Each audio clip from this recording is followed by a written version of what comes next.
Bienvenue dans cette nouvelle interview du Guillotine Podcast. Aujourd'hui, retour sur le MMA avec une combattante française que j'aurais voulu avoir plus tôt, mais pour des soucis d'agenda, puisque Alex travaille énormément. J'ai pas eu l'occasion de la voir, mais après son combat et sa dernière victoire sur la dernière carte de Arès le 17 novembre face à Ioni, Alex a signé une belle victoire. Mesdames et messieurs, Alex Tekena. Alex, comment vas-tu? Et l'équipe, bah, ça va très très bien. J'ai déjà repris l'entraînement. Donc je me porte bien. J'ai pas eu de dommages après le combat, donc c'est plutôt cool de repartir sur une nouvelle prépa. Je sais pas pour quel adversaire, mais de toute façon on est tout le temps à la salle. Ce qui s'est passé, c'est que tu as eu aussi deux victoires back-to-back. Ça te positionne bien, surtout que tu as bien performé face à Ioni. Évidemment, on reviendra un petit peu plus dans le combat par la suite, mais première question, c'est où est-ce que tu penses que tu te situes après ces deux victoires back-to-back? Tu as eu une période de creux et puis là, tu es plus active. Et puis, j'ai vu sur tes réseaux que tu veux déjà un peu replonger dedans. Et puis, comme tu nous dis, tu es déjà à la salle. Par rapport au roster, je te verrais bien placé pour au moins une discussion pour une ceinture. Qu'est-ce que toi, t'en penses de ton point de vue? C'est vrai que dans la KT, bon, il n'y a pas beaucoup de 57. La ceinture est vacante et je suis la seule qui a deux victoires d'affilée. Tout, enfin, les filles qui restent en 57 sont sur des défaites, il me semble. Après, je sais pas qui je pourrais prendre pour cette ceinture. Mais quoi qu'il se passe, en fait, que ce soit une ceinture ou pas, tant que je peux combattre en mars, sur la carte apparemment qu'il y aura en mars, j'aimerais dire que je me porte bien. Oui, bah, justement, je vais rebondir là-dessus sur l'activité. 2023, sans vouloir te rappeler de mauvais souvenirs, ça a un peu été l'année de la poisse pour Alex Tekena. Ouais, Des annulations d'adversaires. Il t'a fallu beaucoup de patience. Tu as eu 10 mois d'intervalle entre ton quatrième et ton cinquième combat pro avant de finalement exact. avoir d'avoir ce deuxième combat, pardon, en 2023. Comment on reste dans un bon esprit? Comment on reste concentré? Comment on reste motivé? Après toutes ces galères qui te sont arrivées en 2023, comment tu as su rester concentré et motivé? Bah, c'est vrai que c'était pas évident parce que je devais combattre en juin. Je devais combattre en juin et ça a été annulé une semaine avant. Une semaine avant, on a essayé de trouver des remplacements, mais bon, ça s'est pas fait. Après, le doute restait sur quand j'allais recombattre. On tabulait sur septembre, le 4 de septembre a été annulé. Puis octobre, bah, il n'y avait pas de carton d'octobre. Et on s'est retrouvé à novembre. Donc en fait, là, ce qui est pas mal entre guillemets, c'est que moi, alors, je m'entraîne parce que j'aime bien m'entraîner, j'aime bien être à la salle, progresser. Mais c'est vrai que ça fait des petits ascenseurs émotionnels, surtout quand ton combat est annulé et que tu es au poids, t'es au poids, t'es prête, tu as mis de côté certaines choses pour être prête en juin. Les vacances ont été chamboulées parce qu'on savait pas quand combattre ou peut-être combattre à l'étranger l'été. Ça, c'était une option aussi. Mais de toute façon, on savait que quoi qu'il allait se passer, bah, on allait finir par combattre. On croit pas au ring rust. Euh, tout ce qu'on voulait, bah, c'était enfin y aller. Et c'est vrai que lorsqu'on y était enfin, lorsqu'on était la veille, je me suis dit ok, on est bon, la pesée est faite, tout est bon. Bah, on était plutôt contents quoi. Mais euh, mais bon, c'est vrai que ça fait un petit ascenseur émotionnel. Moi, j'ai volonté à être active là sur cette année 2024. J'aimerais bien combattre tous les 3 4 mois, si la santé le permet, aussi si la gestion du poids le permet. Donc c'est ça l'objectif. Je voudrais revenir un petit peu en arrière sur ta carrière.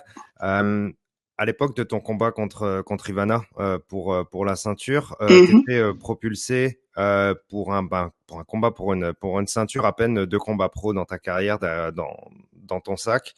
Te voilà déjà pour un combat pour la ceinture face à la future championne et aujourd'hui combattante de l'UFC.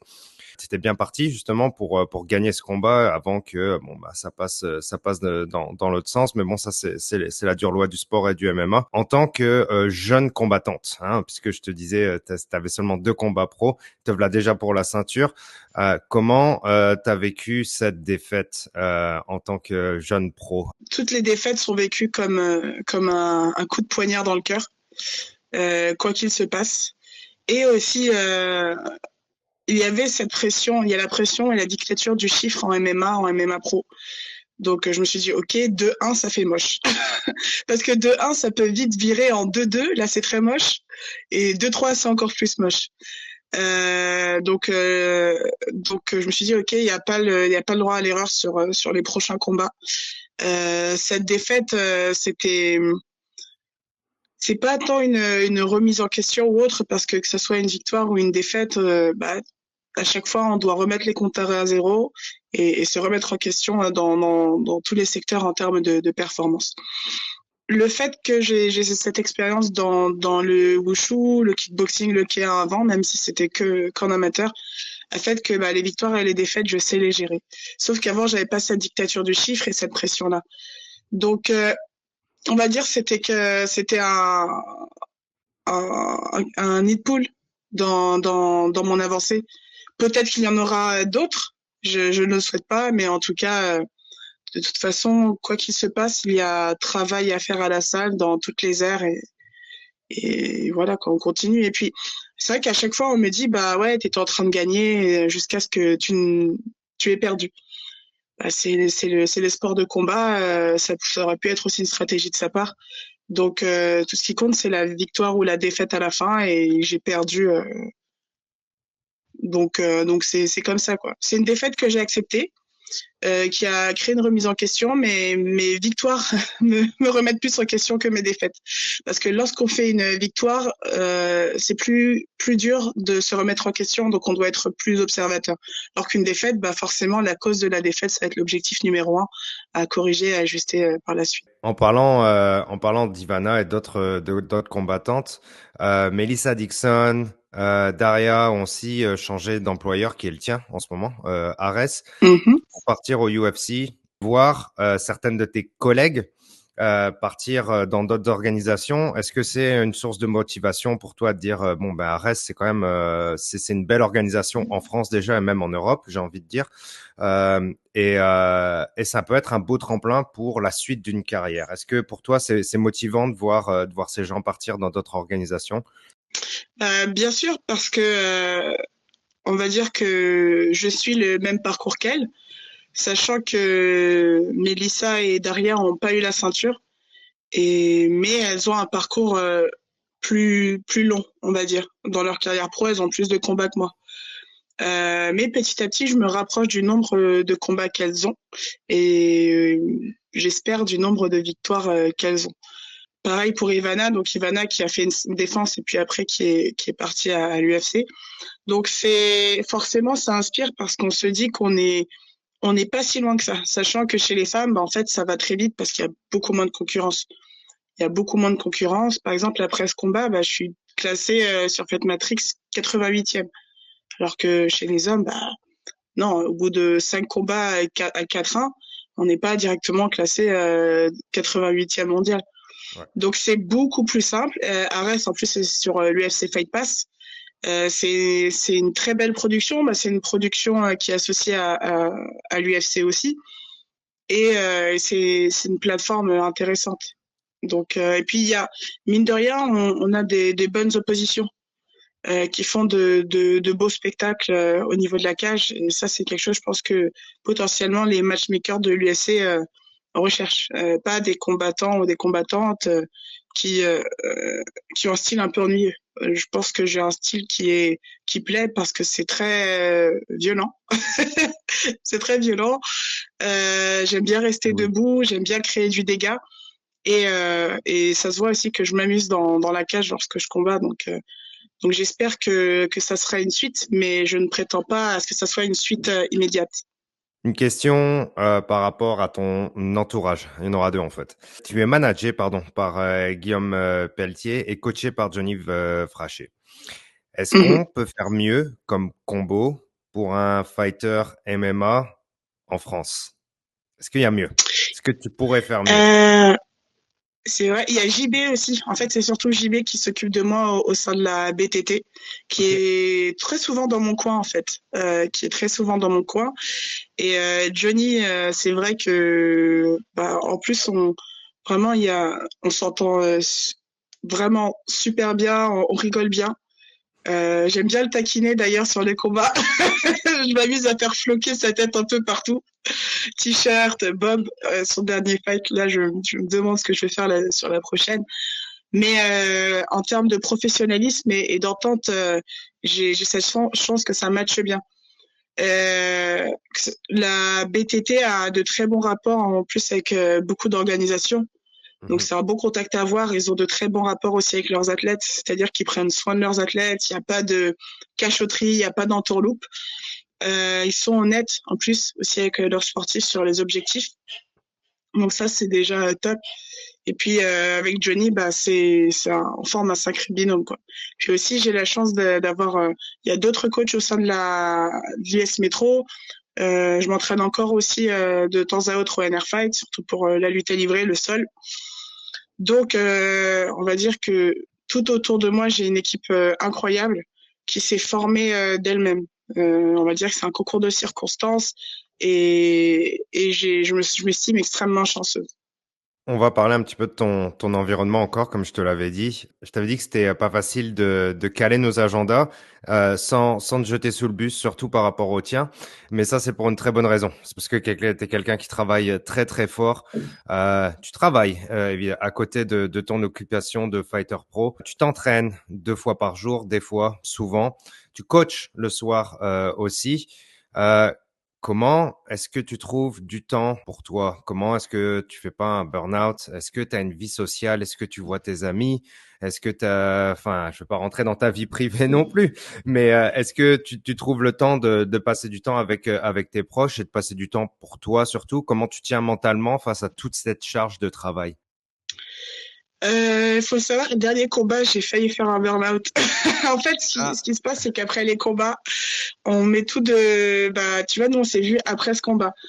Mais en fait, tout ce qu'on a mis de côté avant le combat, on a un retour de bâton terrible juste après. C'est pour ça que maintenant, je reviens petit à petit, entraînement, travail. Mais j'ai réussi surtout là, ces 2 derniers mois, à créer un environnement où j'ai du temps pour me reposer. C'est vrai que je travaille pas mal, enfin pas mal. Mon emploi du temps est bien calé autour de mes entraînements, mais je bouge beaucoup parce que je coach parfois sur plusieurs structures. Mais j'ai toujours aussi le temps de caler ma sieste et je prends du temps pour voir mes proches aussi. C'est-à-dire que bah, j'ai réussi à avoir, c'est très rare, 2 jours off complets. Enfin, un jour off de tout et un jour off du travail, mais du coup, je m'entraîne 2 fois dans la journée. Mais petit à petit, j'ai réussi à me finir moins tard, à commencer aussi un peu plus tard le matin, à pas travailler le matin avant de m'entraîner pour aller tout de suite sur l'entraînement et avoir l'esprit libre, avoir du temps pour voir mes proches. Mais après, c'est vrai que on va dire que la priorité sur mon temps libre, c'est de me reposer. Dans le sens où aussi du temps libre, c'est pas forcément du temps pour les autres pour faire quelque chose, c'est du temps pour soi et pour s'occuper de soi. Et c'est la problématique numéro un, je pense, chez les combattants, surtout à notre échelle, dans le sens où je pense que 80%, 70% des combattants travaillent à côté. Parce qu'il faut bien payer les factures. Par exemple, déjà, les primes de combat actuellement, elles ne me permettraient pas de vivre que du combat. Et puis, par exemple, cet été, mon combat était annulé. mhm. Donc, pas de combat, pas de paye. Pas de paye, c'est important aussi d'avoir l'esprit tranquille et de savoir que les factures sont payées. Et aussi, mine de rien, je pense que je garderai toujours une petite base avec le fait de coacher, donner des cours, parce que déjà, c'est une de mes passions, le fait de partager la mienne, justement. Donc, et aussi, je combats parce que j'aime ça et je veux pas que ça soit une obligation. Bien sûr, il y aura des ajustements où le temps sera largement coupé de travail, afin de plus récupérer, pas forcément de plus s'entraîner, surtout de plus récupérer et de prendre plus de temps pour soi. Mais voilà, j'aurai toujours cette petite base dans le cadre du travail. On va repasser un petit peu dans la cage. On va parler un peu lutte. J'ai pris le soin de, évidemment, re-regarder ton dernier combat chez Ares. Et, je suis obligé un peu de faire le parallèle avec d'autres combats comme avec Ivana, etc. Contre Yoni, récemment, tu t'es fait mettre au sol une paire de fois. Et même si je vois que tu es à l'aise sur ton dos, de toute façon, et que tu n'es pas forcément en danger, peut-être il y a un petit peu le côté skill de la combattante en face qui est un peu manquant. Mais est-ce que tu trouverais ça juste de ma part de dire que pour peut-être passer l'étape de la combattante vraiment la trempe de championne, la dominante, ce serait un aspect de ta game qui serait à améliorer? Dans le cadre de mes entraînements, on va dire, il y a un gros focus sur la lutte, sur le sol défensif. Mais suite au combat, en fait, le planning, il va pas changer parce que le travail va continuer, sauf que je travaillerai un peu plus ma lutte offensive et mon sol offensif. En fait, c'est vrai qu'au niveau du dernier combat, j'ai fini pas mal de fois au sol, 2 fois. Après, avec Joe et surtout au niveau de mon jeu, on travaille beaucoup sur ce petit espace-temps où on se fait amener au sol et tout de suite on se relève. Donc je pense que c'est ça qui a beaucoup été vu au niveau du combat. Euh, et lorsque j'étais au sol, c'est vrai qu'il n'y a pas eu de gros moments de panique. Euh, mais ça aurait pu me poser problème avec quelqu'un qui avait un jeu vraiment très agressif au niveau du sol.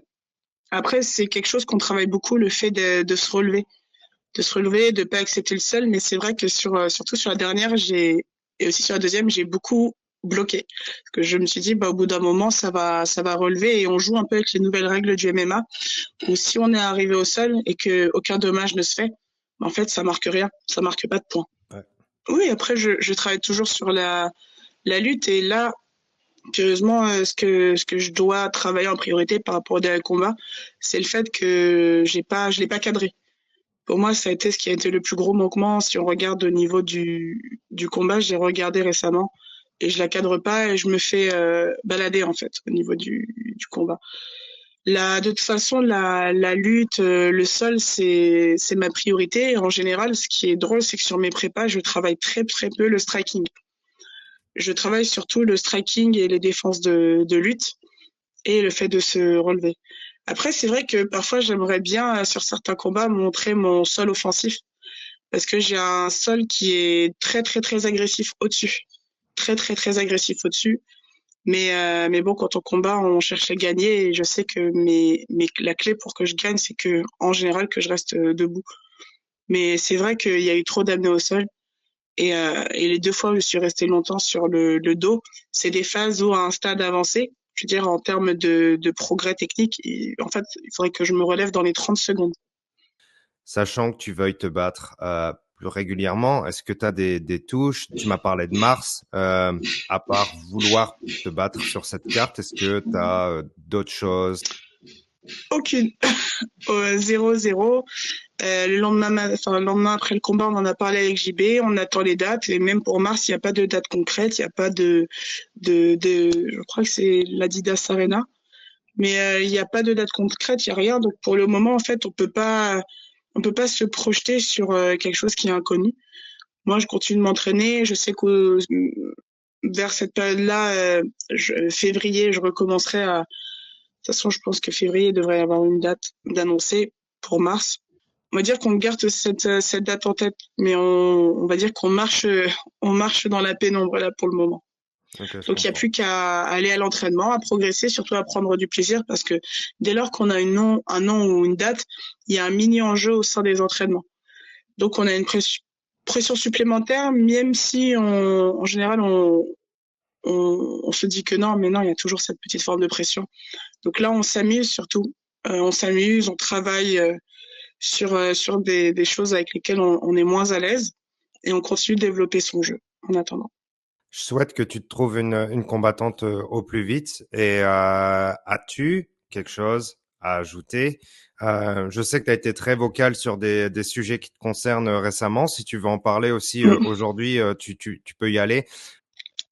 Oui, c'est vrai que j'en ai parlé parce que bah c'est rare qu'on ait l'opportunité de s'exprimer. En plus, j'étais prise au dépourvu parce que je n'avais rien prévu de dire de particulier au niveau du micro.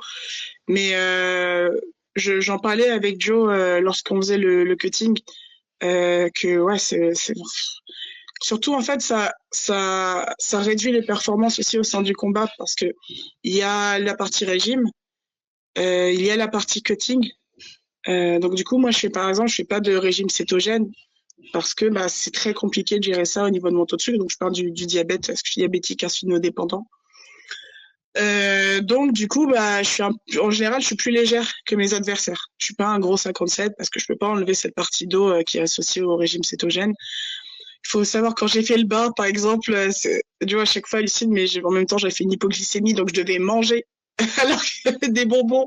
Bon, après, ça pèse pas lourd, mais on est en train de perdre du poids, on est en train de perdre de l'eau, et je suis en train de manger mais plein de bonbons en me disant, purée, j'espère que je fais pas un peu de rétention d'eau à cause de ça, et que ça me rajoute pas du poids à perdre ensuite. Ça fait des ascenseurs avec le taux de sucre lorsqu'on arrive avec le combat, parce qu'en fait, il y a le corps qui n'arrive pas à gérer en fait ce retour d'aliments qu'on consomme après le cutting, avec la réhydratation, la réalimentation. Donc en fait, c'est une catastrophe au niveau du taux de sucre et au niveau du diabète post pesé avant le combat, j'en parle même pas. Donc ce qui fait qu'en fait, ça nous déshydrate parce que notre taux de sucre est très élevé. Ça nous déshydrate lorsqu'on combat. Donc nos perfs, en fait, elles sont légèrement réduites par rapport aux autres personnes. Donc on a ça en plus à penser et à gérer. Donc c'est pas évident en tout cas pour le combat. Donc j'en ai parlé aussi parce que bah au final, je fais du sport à haut niveau. Et il y a certains athlètes, je crois qu'il y a une karatéka aussi qui est diabétique. Il y a d'autres athlètes aussi. Donc, bah, on a une plateforme, c'est cool de pouvoir communiquer là-dessus, surtout pour les jeunes et leur dire, bah, vous voyez, on peut faire du sport à haut niveau. On peut faire même du sport tout court. Parce que certains n'osent pas faire du sport. Moi, j'ai eu la chance, j'allais quand j'étais plus jeune, ça s'appelle l'AJD, l'aide aux jeunes diabétiques. Ils organisaient des colos et une colo diabétique. Et donc, ce qui fait qu'on était avec plein d'autres personnes qui souffraient de la même maladie. Donc, ça normalisait la situation. On faisait du sport, ça nous aidait à gérer aussi ça. Donc, je me suis dit, bah, j'ai l'occasion de communiquer là-dessus. Faut savoir que moi aussi, je suis asthmatique, comme quoi. Euh, donc, euh, Double donc punition. voilà, c'était double punition, exact. Mais bon, l'asthme, au final, ça m'a aidé dans le sens où bah, j'ai dû mettre 2 fois plus de travail pour avoir un bon cardio. Même si c'est très... En fait, j'ai l'angoisse de tomber malade avant un combat. Et là, alors l'asthme, c'est là qu'il survient avec les bronchites, des soucis de respiration. Ouais. Et enfin bref, mais bon, c'est comme ça. De toute façon, les choses qu'on peut pas contrôler, il faut les accepter. Donc c'est pour ça que je tenais juste à adresser un petit message parce que c'est vrai que c'est quelque chose dont j'en parle peu, j'en parle jamais. Mais bon, c'était le moment et maintenant que j'en ai parlé, voilà quoi, c'est fait. La façon dont je voyais ton discours, c'était tout le contraire de, en gros, te montrer toi en difficulté, mais plus de montrer que les autres peuvent réussir par rapport à ce qu'ils ont. Donc, en gros, c'est pas de te donner des excuses, genre, ah, c'est dur pour moi, etc. Non, c'est genre, regardez vous, vous pouvez y arriver aussi si moi je le fais. Et je trouve ça très, très, très louable comme message plutôt que de dire, ah bah, Bah, moi, je suis blessé, ah bah, moi ci, ah bah, moi ça. C'est genre, non, moi, j'ai ça, j'y arrive, toi, fais le pareil. Ouais. en fait, c'est bête, mais même, je pense, d'autres combattants ont d'autres soucis. Ou lorsqu'on rentre dans la cage, en fait, on a tous des soucis, que ce soit, je sais pas, la famille, le travail, la vie perso, maladie, blessure ou autre. Par contre, bah, en fait, tout ce qu'on peut pas contrôler, influencer, en fait, faut faire avec. Donc, il n'y a pas de fatalité. Tu adaptes, tu ajustes. Peut-être que c'est un peu plus compliqué, mais potentiellement, peut-être que mon adversaire en face, elle a d'autres soucis à gérer. Donc, il faut jamais aussi mettre le fait de mal performer, potentiellement mettre ça sur le compte de quelque chose qui nous arrive. À partir du moment où on a signé le contrat, à partir du moment où en fait on met le pied dans la cage, bah en fait le reste n'a pas d'importance quoi. Donc c'est pour ça c'est important aussi de ce que tu peux pas contrôler, tu fais avec. Tu te plains pas, tu te plaindras à un autre moment, on a le droit de se plaindre. Mais lorsque tu dois faire quelque chose, focalise-toi là-dessus et puis voilà. C'est pas le choix de toute façon. Bien, bravo, Alex. Dernière mini question. As-tu trouvé ta prochaine célébration pour ta prochaine victoire? Ouais, j'ai trouvé ma prochaine célébration. La Évidemment, dernière je fois, te c'était demande pas. 1000 ans de souffrance. Euh, Et là, j'ai trouvé ma prochaine célébration. J'ai demandé aux gens sur Twitter et c'est bon. J'ai eu un combo de 2 célébrations, donc c'est validé. C'est tout bon. Il y en a excellent. certaines, je pense, ça aurait été un peu rude, ça m'aurait trop foutu la honte à moi, mon coach, la France, ma famille. Donc, on va s'en tenir à ce qui a été choisi et ça va être cool. On a vraiment hâte de voir ça. Merci beaucoup pour ton temps, Alex, et puis Merci, avec plaisir. pour ton message super important, et puis pour tes performances surtout. Et on a hâte de la suite. Merci, Alex. À très bientôt. Merci beaucoup. À Bye. toutes. Hey, I'm not surprised, motherfuckers.